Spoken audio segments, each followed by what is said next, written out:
Hello friends, welcome to Bismi சமையல். இன்றைக்கி நம்மளோட வீடியோவில் நம்மளோட பணத்தையும் நேரத்தையும் மிச்சப்படுத்துகிற மாதிரி பெண்களுக்கு தேவையான கிச்சன் டிப்ஸ் தான் பார்க்க போகிறோம். இந்த வீடியோவில் நான் சொல்லியிருக்க டிப்ஸ் எல்லாமே நம்மளோட டெய்லி லைஃப்பில் ரொம்பவே யூஸ்ஃபுல்லாக இருக்கும். என்னென்ன டிப்ஸுங்கிறத நம்ம இப்போ பார்க்கலாம். நம்ம வீட்டில் இந்த மாதிரி இட்லி மாவு, தோசை மாவு எல்லாம் அரைச்சி ஒரு 4-5 நாள் ஆனதுக்கப்புறமா பார்த்திங்கன்னா இது காலியாக போகிற ஸ்டேஜில் மாவு ரொம்பவே புளிச்சு போயிருக்கும். இதில் நம்ம தோசை சுட்டால் கூட அந்தளவுக்கு நல்லா இருக்காது, ரொம்ப புளிப்பாக இருக்கும். வீட்டில் யாருமே சாப்பிட மாட்டாங்க. ஸோ இந்த மாவு நமக்கு வேஸ்ட் ஆகிற மாதிரி இருக்கும். ஸோ இந்த மாதிரி இருக்கிற புளிச்ச மாவை நம்ம வேஸ்ட் பண்ணாமல் இந்த மாவில் இருக்க புளிப்பை மட்டும் எடுத்துகிட்டு சூப்பராக தோசை ஊற்றலாம். வீட்டில் இருக்க எல்லாருமே விரும்பி சாப்பிடுவாங்க. எப்படிங்கிறத பார்க்கலாம். இந்த மிக்ஸி ஜாரில் பார்த்திங்கன்னா நான் கொஞ்சமாக தேங்காயை கட் பண்ணி எடுத்திருக்கேன். தேங்காய் நமக்கு அதிகமாக தேவையில்லை, இந்தளவுக்கு இருந்தாலே போதும். இப்போ இதில் நம்ம கொஞ்சமாக தண்ணி சேர்த்துட்டு இதை ஒரு நல்ல ஃபைன் பேஸ்ட்டாக அரைச்சி எடுத்துக்கலாம். தேங்காயை கொரன்னு அரைக்காதீங்க, இந்தளவுக்கு நல்ல நைஸாக அரைச்சிக்கோங்க. அப்போ தான் நமக்கு தோசையில் கொரன்னு இருக்காது, தோசை நல்ல சாஃப்டாக வரும். இப்போது இந்த அரைச்ச தேங்காயை நம்ம வச்சுருக்க தோசை மாவில் சேர்த்து நல்லா கலந்து விட்டுக்கலாம். நீங்கள் உப்பு செக் பண்ணிக்கோங்க. ஏன்னா நம்ம தேங்காய் சேர்த்துருக்கிறதுனால உப்பு கொஞ்சம் கம்மியாக இருக்கிற மாதிரி இருக்கும். ஸோ நீங்கள் கொஞ்சமாக உப்பு சேர்த்து உங்களோட டேஸ்ட்டுக்கு ஏற்ற மாதிரி கலந்துக்கோங்க. இப்போது இந்த மாவில் நம்ம தோசை ஊற்றலாம். நம்ம சேர்த்துருக்க தேங்காய் இந்த மாவில் இருக்க புளிப்பு எல்லாத்தையுமே எடுத்துரும். ஸோ நம்ம எப்பவும் போல் தோசை ஊற்றிக்கலாம். தோசை மாவில் தேங்காய் சேர்த்துருக்கிறதுனால தோசை ஒட்டுமோ, சரியாக எடுக்க வராதோ அப்படின்னு எல்லாம் நீங்கள் நினைக்க வேண்டாம். நான் இரும்பு கல்லில் தான் சுடுறேன் பாருங்கள், தோசை எவ்வளோ ஈஸியாக எடுக்க வருதுன்னு. ஸோ இனிமேல் உங்களுக்கு தோசை மாவு ரொம்ப புளிச்சிருச்சுன்னா அதை நீங்கள் வேஸ்ட் பண்ண வேண்டாம். இதே மெத்தடில் நீங்கள் தோசை ஊற்றிக்கலாம். தோசையோட டேஸ்ட்டும் ரொம்ப சூப்பராக இருக்கும். இந்த டிப் உங்களுக்கு ரொம்பவே யூஸ்ஃபுல்லாக இருக்கும்னு நினைக்கிறேன். ட்ரை பண்ணி பாருங்கள். இப்போ நம்ம அடுத்த டிப் என்னங்கிறத பார்க்கலாம். நம்ம வீட்டில் சமையலுக்கு டெய்லியுமே பார்த்திங்கன்னா புளி சேர்த்துக்குவோம். சாம்பார், ரசம், காரக்குழம்பு, மீன் குழம்பு இது எல்லாத்துக்குமே நம்ம புளி சேர்த்து தான் செய்வோம். ஸோ இந்த மாதிரி செய்கிறதுக்கு நம்ம சமைக்க ஆரம்பிக்கிறதுக்கு முன்னாடியே புளியை ஊற வச்சுருவோம்.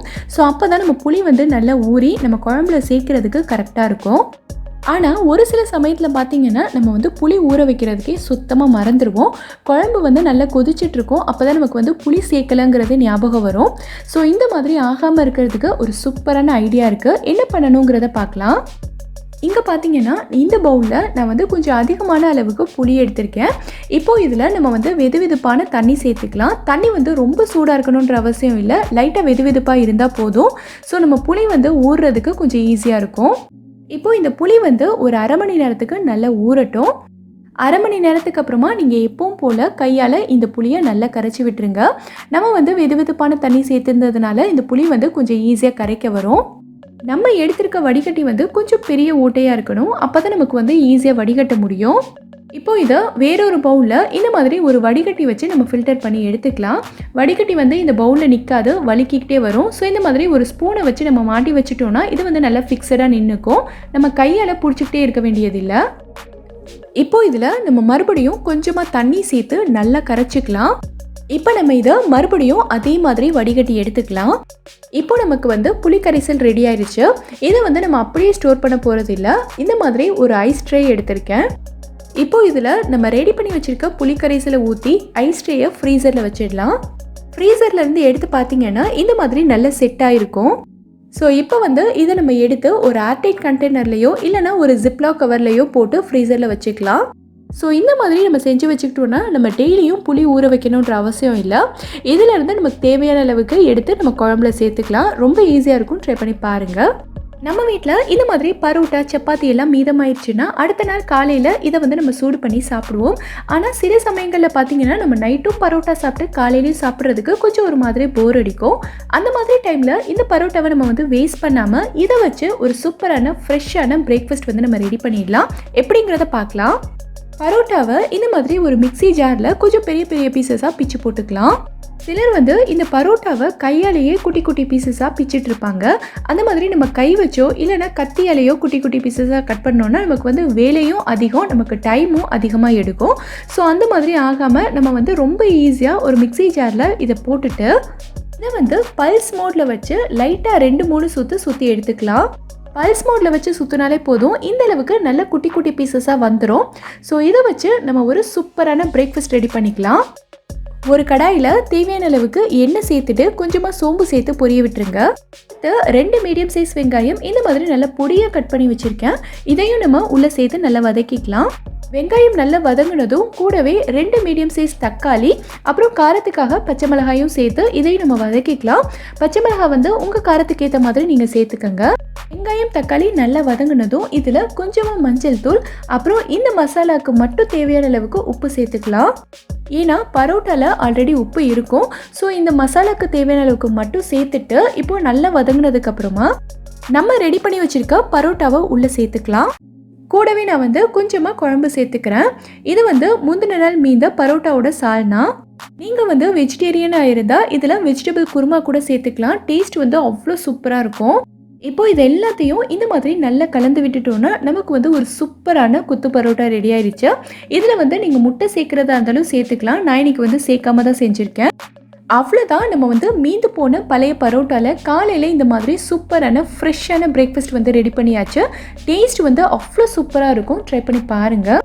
நம்ம வீட்டில் மீனெல்லாம் வறுவல் பண்ணும்போது பார்த்திங்கன்னா நம்ம வந்து என்ன தான் மசாலா போட்டு நல்லா மிக்ஸ் பண்ணி வச்சுருந்தாலும் நம்ம வந்து எண்ணெயில் போட்டதும் மீனில் இருக்க மசாலா எல்லாமே டக்குன்னு பிரிஞ்சு வந்துடும்.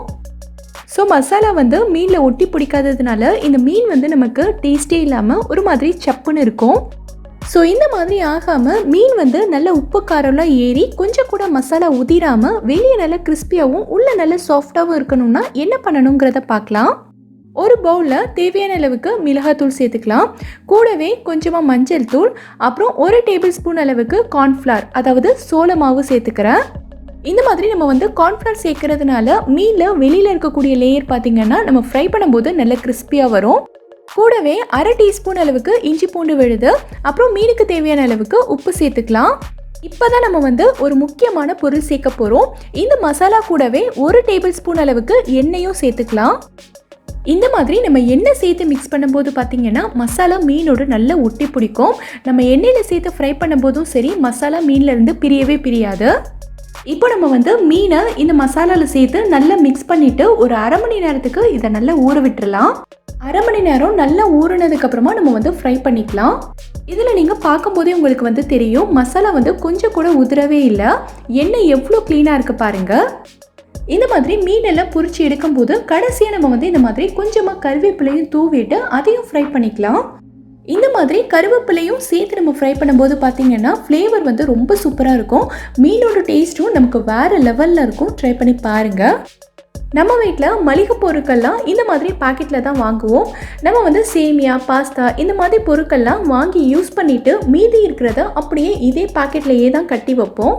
இதை ஸ்டோர் பண்ணுறதுக்காக நம்ம வந்து வேற ஒரு டப்பா தேடிட்டு இருக்க மாட்டோம். ஸோ இந்த மாதிரி இருக்கிற பொருட்களை இதே பாக்கெட்லேயே கொஞ்சம் கூட வண்டு பூச்சி எதுவுமே வராமல் ரொம்ப ஈஸியாக எப்படி ஸ்டோர் பண்ணுறதுன்னு பார்க்கலாம். எல்லார் வீட்லேயுமே இந்த மாதிரி பிளாஸ்டிக் பாட்டில் இருக்கும். இதை வந்து நம்ம யூஸ் பண்ணிவிட்டு வேண்டான்னு தூக்கி தான் போடுவோம். ஸோ இந்த பாட்டிலில் இருக்க மேல் பகுதியை மட்டும் இந்த அளவுக்கு நம்ம கட் பண்ணி எடுத்துக்கலாம். ஒரு பழைய கத்தியை நல்ல நெருப்பில் சூடு பண்ணிவிட்டு லைட்டாக இந்த மாதிரி பாட்டிலில் வச்சு கட் பண்ணிங்கனாலே போதும், நமக்கு வந்து நல்ல ஈஸியாக கட் ஆகிடும். இப்போ நம்ம கட் பண்ணி எடுத்திருக்க பாட்டிலோட இந்த பகுதியை நம்ம கவரோட வாய்ப்பகுதியில் வச்சு இந்த மாதிரி நல்லா டைட்டாக பிடிச்சிட்டு மீதி இருக்கிற பக்கத்தை இந்த மாதிரி நல்லா மடித்து விட்டுருங்க. இந்த மாதிரி ஒரு ரப்பர் பேண்ட் எடுத்து இதை நல்லா டைட்டாக கட்டி விட்டுறலாம். இப்போ பார்த்தீங்கன்னா இந்த பேக்கெட் வந்து நல்ல சீல் ஆகிடுச்சு. இதுக்காக நம்ம இன்னொரு டப்பா எடுத்து இந்த மாதிரி சேமியாவெல்லாம் கொட்டி வைக்கணுன்ற அவசியம் இல்லை. இந்த மாதிரி நல்லா டைட்டாக சீல் பண்ணிட்டாலே போதும். இதுக்குள்ளே வண்டு பூச்சி எதுவுமே போகவே போகாது. நமக்கு வேணுங்கும் போது இந்த மாதிரி ஓப்பன் பண்ணி தேவையானதை மட்டும் எடுத்துட்டு மறுபடியும் இந்த மாதிரி நல்லா க்ளோஸ் பண்ணிக்கலாம். ரொம்ப யூஸ்ஃபுல்லாக இருக்கும்னு நினைக்கிறேன். ட்ரை பண்ணி பாருங்கள். இந்த வீடியோவில் நான் சொல்லியிருக்க எல்லா டிப்புமே உங்களுக்கு ரொம்பவே யூஸ்ஃபுல்லாக இருக்கும்னு நினைக்கிறேன். எந்த டிப் உங்களுக்கு ரொம்ப யூஸ்ஃபுல்லாக இருந்ததுங்கிறத எனக்கு கமெண்ட்டில் சொல்லுங்கள். இந்த வீடியோ பிடிச்சிருந்தா லைக் பண்ணுங்கள். உங்கள் ஃப்ரெண்ட்ஸ், உங்கள் ஃபேமிலி மெம்பர்ஸ் கூட இந்த வீடியோவை ஷேர் பண்ணுங்கள்.